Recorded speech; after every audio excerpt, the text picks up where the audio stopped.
Good morning friends. GST platform के YouTube channel में आप सभी का स्वागत है। जी हाँ फ्रेंड्स, GSTR 4 जो कि कॉम्पोजिशन टैक्स पेयर के लिए फाइनेंशियल ईयर 1920 का एनुअली फाइल करने का डेट 31 अगस्त 2020 बहुत ही नजदीक आ गया है। क्या ये डेट एक्सटेंड हो गई है? कल की जीएसटी काउंसिल की जो मीटिंग हुई थी, 41st जीएसटी काउंसिल मीटिंग, जी नहीं, इसमें कोई भी एक्सटेंशन आपको नहीं दिया गया है। तो ये डेट अभी भी 31 अगस्त 2020 ही रखी गई है।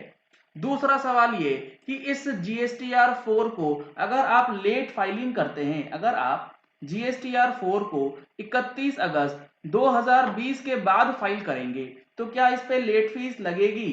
जी हाँ, बिल्कुल लगेगी, और वो 50 रुपीज पर डे के हिसाब से लेट फीस आपको देना पड़ेगा।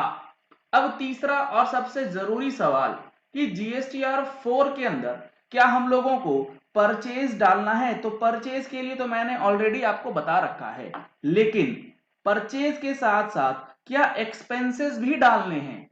ये बहुत लोगों का सवाल आ रहा है कि परचेज के साथ साथ एक्सपेंसेस का भी डिटेल्स क्या हम लोगों को डालना है। लेट सपोज किसी एक कॉम्पोजिशन टैक्स पेयर ने कोई एक अकाउंटिंग सॉफ्टवेयर परचेज किया है। अगर आप अकाउंटिंग सॉफ्टवेयर परचेज करते हैं तो वो रजिस्टर्ड पार्टी से अगर आपने करा तो वो आपके GSTR 4A में आएगा, क्योंकि उसने अपनी GSTR 1 में उस इनवॉइस को अपलोड किया होगा। तो क्या इस परचेज को आप GSTR 4 में दिखलाएंगे?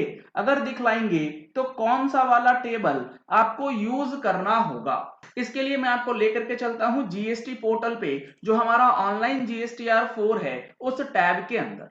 यहां पे आपको ध्यान से समझना है कुछ चीजों को जो कि आपके लिए बेहद जरूरी रहने वाली है। यहां पे सबसे पहला टेबल है हमारे पास, टेबल नंबर 4A। ये जो टेबल है, टेबल नंबर 4A, ये किस चीज की बात कर रहा है वो एक बार समझ लेते हैं। ये कहता है inward supplies received from a registered supplier. अब यहां पे जो इन्होंने वर्डिंग्स यूज करी है, ये वर्डिंग्स हैं इनवर्ड सप्लायर, यानी कि आपने जो भी इनवर्ड सप्लाई किया हो, चाहे वो परचेज हो चाहे वो एक्सपेंस हो, अगर आपने कुछ भी इनवर्ड सप्लाई करा है किसी भी रजिस्टर्ड पर्सन से, तो वो आपको टेबल नंबर 4A के अंदर दिखाना पड़ेगा, और उसमें GST wise and rate wise data जो है वो पुटअप करना पड़ेगा।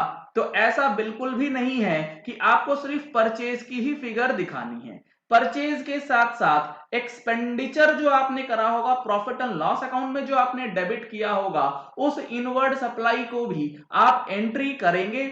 आज के डेट में ये सिचुएशन है। अगर गवर्नमेंट इसको क्लैरिफाई करती है कि नहीं डालना है एक्सपेंस या परचेज, तब अलग मैटर होगा। सर ये तो हो गया रजिस्टर्ड के केस में। अनरजिस्टर्ड के केस में क्या करें?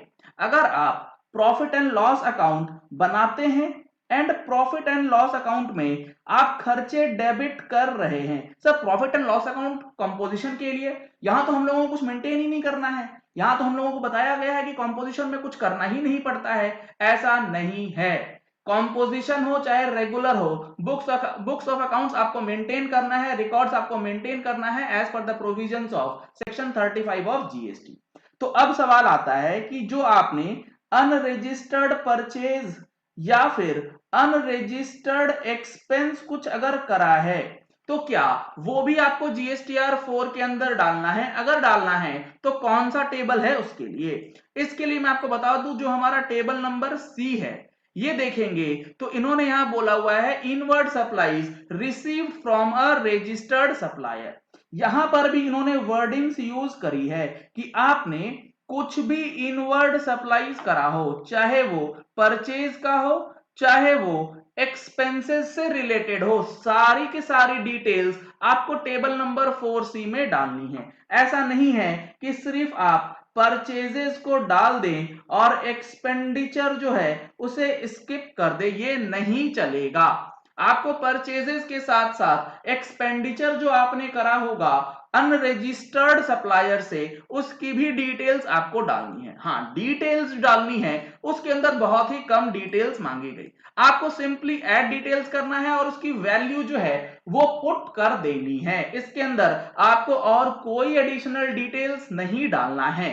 लेकिन अगर आपने कोई ऐसा अनरजिस्टर्ड इनवर्ड सप्लाई कर रखा है जिस पे आरसीएम की लाइबिलिटी आती है, यानी कि जीटीए की, अगर आपने किसी जीटीए की सर्विस ली है और वो अनरजिस्टर्ड है तो वो रिवर्स चार्ज मैकेनिज्म में आपकी लाइबिलिटी बनाएगा और वो आपको पेमेंट भी करना पड़ेगा। इसके लिए मैंने आपको ऑलरेडी बता रखा है कि आप सिंपली यहां पर रिवर्स चार्ज पे टिक करेंगे और बाकी का डिटेल्स आप इंटरेस्ट रेट डाल करके टैक्सेबल वैल्यू, रेट और अमाउंट ऑफ टैक्स जो है वो फीड कर सकते हैं।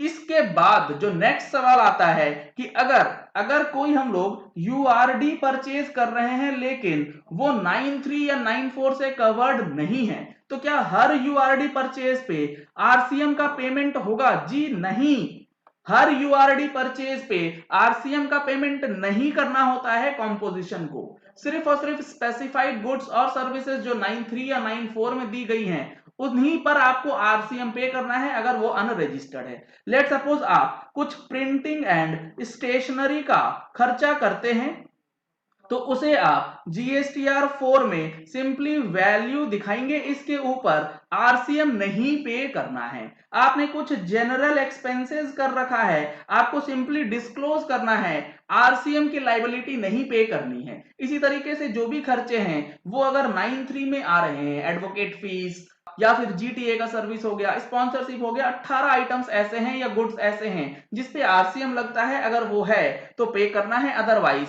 पेमेंट नहीं करना है। तो ये कुछ जरूरी सवाल थे जो कि जीएसटीआर 4 से रिलेटेड काफी ज्यादा पूछे जा रहे थे, इसलिए ये वीडियो मैंने आपके साथ शेयर किया है ताकि आपको इंफॉर्मेशन 31 अगस्त से पहले मिल जाए और अपनी फाइलिंग जो है आसान तरीके से कर पाए। चलिए इस वीडियो को यही एंड करते हैं। आशा करते हैं कि आपको ये वीडियो पसंद आया होगा। अगर आपको ये वीडियो पसंद आया तो इस वीडियो को लाइक और शेयर करना मत भूलिएगा ताकि मैक्सिमम लोगों तक ये इन्फॉर्मेशन पहुंच जाए कि जीएसटीआर 4 में परचेज के साथ साथ क्या एक्सपेंस का फिगर भी डालना जरूरी है या नहीं है। अगर आपने हमारे चैनल पे फर्स्ट टाइम ट्यून इन किया है तो चैनल को सब्सक्राइब करने के लिए नीचे दिया गया रेड कलर का सब्सक्राइब बटन प्रेस कर लीजिए। साथ में जो बेल आइकन है उसे भी प्रेस कर लीजिएगा ताकि वीडियोस की नोटिफिकेशन आप तक रेगुलरली पहुंचती रहे। Thank you and have a nice day.